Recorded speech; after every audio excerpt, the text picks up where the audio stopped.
Welcome to electronic vocational. ਅੱਜ ਆਪਾਂ topic ਕਰਾਂਗੇ ਕੰਡਕਟਰ, ਇਨਸੂਲੇਟਰ ਐਂਡ ਸੈਮੀਕੰਡਕਟਰ। ਇਹ ਟੌਪਿਕ +1 ਵੋਕੇਸ਼ਨਲ ਸਿਲੇਬਸ ਦਾ ਪਾਰਟ ਹੈ।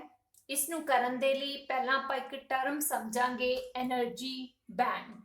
ਇਸ ਨੂੰ band theory, energy band theory ਵੀ ਕਿਹਾ ਜਾਂਦਾ ਹੈ।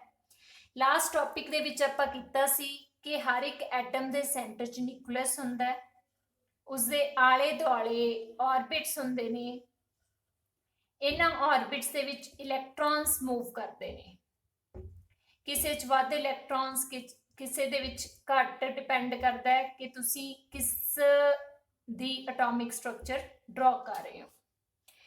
ਜਿਹੜੇ ਇਲੈਕਟ੍ਰॉन्स ਹੁੰਦੇ ਨੇ, ਹਰ ਇੱਕ ਦਾ ਆਪਣਾ ਆਪਣਾ એનર્ਜੀ ਲੈਵਲ ਹੈ। ਕਿਸੇ ਆਰਬਿਟ ਦੇ ਵਿੱਚ ਘੱਟ એનર્ਜੀ ਵਾਲੇ ਹੋਣਗੇ, ਕਿਸੇ 'ਚ ਵੱਧ ਵਾਲੇ ਹੋਣਗੇ।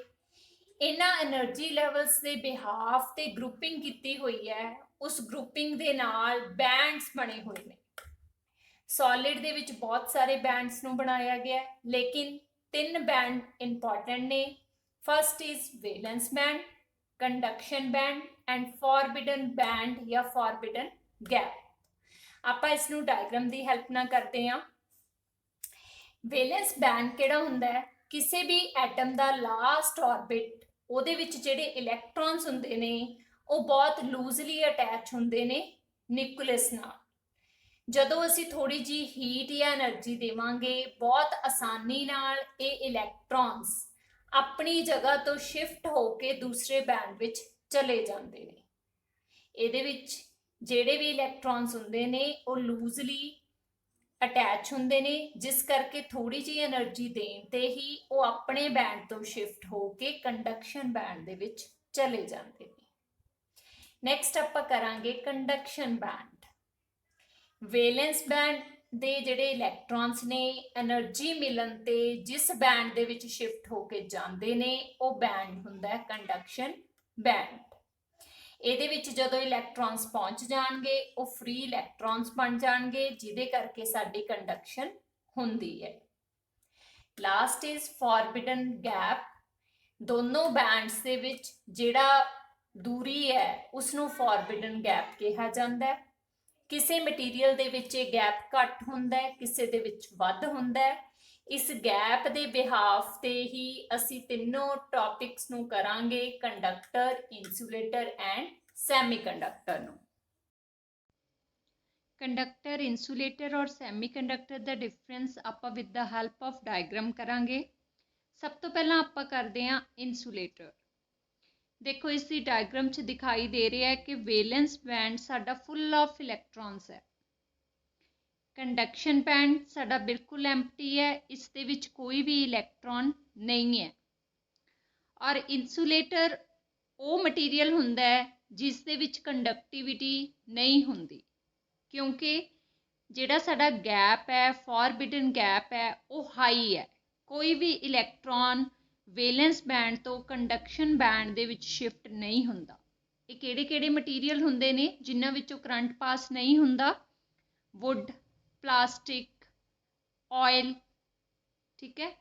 ਇਨਸੂਲੇਟਰ ਉਹ ਪਦਾਰਥ ਨੇ ਜਿਹਦੇ ਵਿੱਚੋਂ ਬਿਲਕੁਲ ਕਰੰਟ ਪਾਸ ਨਹੀਂ ਹੁੰਦਾ। With the help of diagram, valence band is full of electron, conduction band is empty, forbidden gap is high. ਕੋਈ ਵੀ ਇਲੈਕਟ੍ਰॉन ਵੈਲੈਂਸ ਬੈਂਡ ਤੋਂ ਕੰਡਕਸ਼ਨ ਦੇ ਵਿੱਚ ਜੰਪ ਨਹੀਂ ਕਰਦਾ।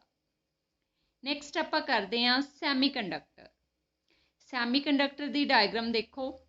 ਇਸ ਦੇ ਵਿੱਚ ਦਿਖਾਇਆ ਹੋਇਆ ਹੈ ਕਿ ਜਿਹੜਾ ਗੈਪ ਹੈ ਉਹ ਹੈਗਾ 1 ਇਲੈਕਟ੍ਰॉन ਵੋਲਟ ਹੈ। ਇਟ ਮੀਨਸ ਫੋਰਬਿਡਨ ਗੈਪ ਰਿਡਿਊਸ ਹੋ ਗਿਆ ਦੈਨ ਇਨਸੂਲੇਟਰ। ਇਸ ਦੇ ਵਿੱਚ ਵੈਲੈਂਸ ਬੈਂਡ ਫੁੱਲ ਆਫ ਇਲੈਕਟ੍ਰॉन ਹੈ। ਕੰਡਕਸ਼ਨ ਬੈਂਡ ਦੇ ਵਿੱਚ 1 ਇਲੈਕਟ੍ਰॉन ਹੈ, ਲੇਕਿਨ ਜਦੋਂ ਤੁਸੀਂ ਕੋਈ એનર્ਜੀ ਅਪਲਾਈ ਕਰੋਗੇ ਤਾਂ ਜਿਹੜੇ ਵੈਲੈਂਸ ਬੈਂਡ ਦੇ ਇਲੈਕਟ੍ਰॉन्स ਨੇ ਇਹ ਸ਼ਿਫਟ ਹੋ ਕੇ ਕੰਡਕਸ਼ਨ ਬੈਂਡ ਦੇ ਵਿੱਚ ਚਲੇ ਜਾਣਗੇ। ਸੈਮੀਕੰਡਕਟਰ ਉਹ ਮਟੀਰੀਅਲ ਹੁੰਦਾ ਹੈ ਜਿਸ ਨੂੰ એનર્ਜੀ ਦੇਣ ਤੇ ਇਹ ਕੰਡਕਟ ਕਰਨ ਲੱਗ ਪੈਂਦਾ ਹੈ। ਕੁਝ ਲਿਮਿਟ ਤੱਕ ਇਹ ਐਜ਼ ਏ ਇਨਸੂਲੇਟਰ ਕੰਮ ਕਰਦਾ ਹੈ।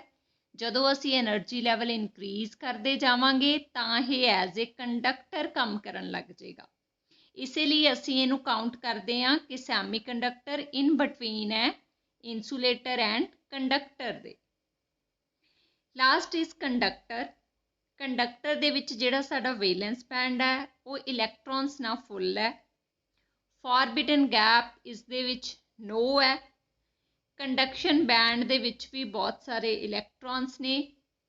ਇਟ ਮੀਨਸ ਜਦੋਂ ਹੀ ਅਸੀਂ ਕੋਈ ਐਨਰਜੀ ਦਿੱਤੀ ਤਾਂ ਸਾਡੇ ਇਲੈਕਟ੍ਰੋਨਸ ਟਰਾਂਸਫਰ ਹੋਣਾ ਸ਼ੁਰੂ ਹੋ ਗਏ from the valence band to conduction band. It means conduction easily start ਹੋ ਗਈ। ਤੁਸੀਂ ਇਹਨਾਂ ਤਿੰਨਾਂ ਨੂੰ ਐਜ਼ ਏ ਕੰਪੈਰੀਜ਼ਨ ਚਾਰਟ ਵੀ ਕਰ ਸਕਦੇ ਹੋ। ਡਿਸਕ੍ਰਿਪਸ਼ਨ ਬਾਕਸ ਦੇ ਵਿੱਚ ਜਿਹੜੇ ਨੋਟਸ ਨੇ ਉਹਦੇ ਵਿੱਚ ਮੈਂ ਬਣਾ ਕੇ ਦਿਖਾਇਆ ਹੋਇਆ। ਸੋ ਇਹ ਸੀ ਤੁਹਾਡਾ topic conductor, semi conductor and insulator. Thank you.